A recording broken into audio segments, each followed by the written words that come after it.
What's going on, everybody? Happy Tuesday. Is there something going on in our country today? Is there any big events going on in the United States of America? I'm kidding. I do have a question. Who are you voting for? No, just kidding. We're not going to get into that.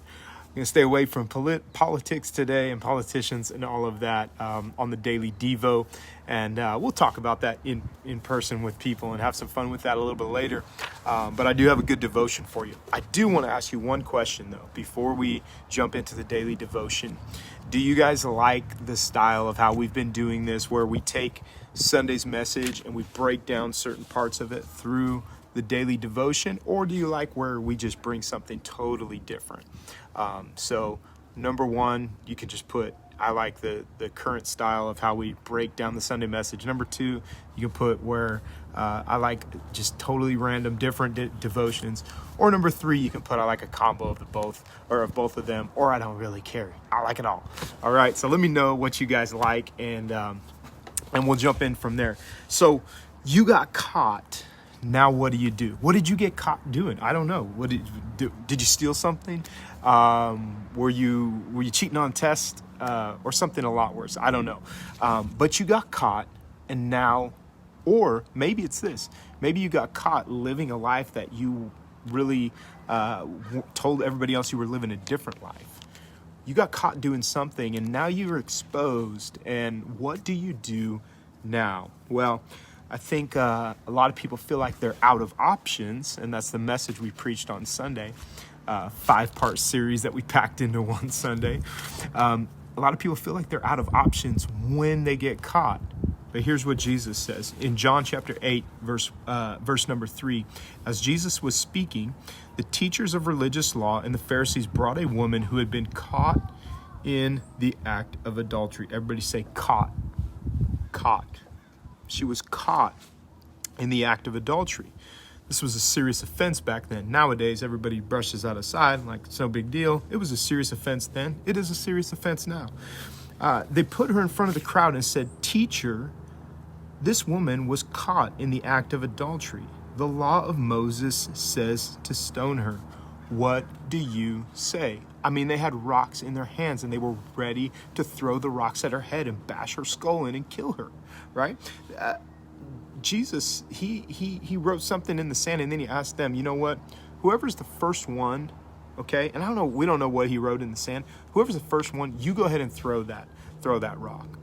And they all walked away, and then he said, you know what? Where are your accusers? And as she stood there, some of the accounts would say that she was standing there, no clothes on, embarrassed, ashamed. She was caught. As she stood there, she couldn't look at any of her accusers. She was talking to her Savior, and her Savior told her this. He said, I don't condemn you either. Go and sin no more. So when you get caught, what do you do? Well, you know what? Sometimes we get caught by our own conscience, right? We know we're doing something that is wrong, and we get caught by kind of our own conscience. And so we get caught by our conscience. And number two, sometimes we get caught in the act, like this woman. She got caught in the act of adultery. Well, what do you do when you get caught by either one? Well, you have two options when the light shines so bright on your life and you're like, I'm doing something I'm not supposed to do. You got two options, all right? Here are your options. Number one, we talked about on Sunday, run from the light like a cockroach.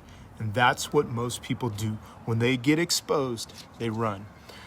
Psychology calls it fight or flight. You're either going to fight and stay there and make it better, or you're going to run away like it never happened.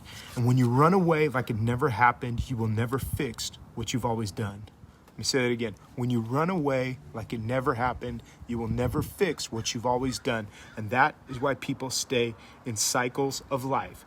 They want to say, oh, it's a generational curse. No, it's not a generational curse. It's just that every time you get to a place where you get exposed, you stay there instead of fighting to get out of it. And so you have option number one, run from it like a cockroach. Or number two, you can use the light instead of running from it, and you can grow like a tree. And I want to close it with this. Trees and plants. And I'm in my backyard here, and we're surrounded by trees and plants and all kinds of stuff back here. they use the light to grow from. Trees and plants do something called photosynthesis. It's where they take the light and they break it down and they use it for energy to grow.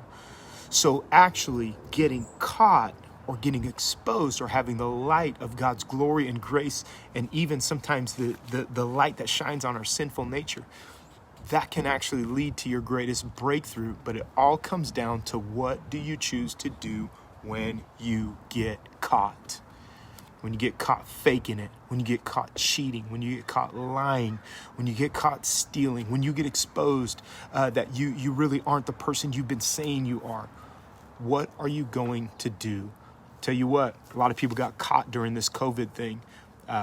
You know what? There's been a lot of Christians that aren't so Christian anymore. They don't really even care about their Christianity anymore because this whole shutdown thing, it didn't change them. It just exposed them. You see, that's the difference. It didn't change anything. It just exposed what was already there.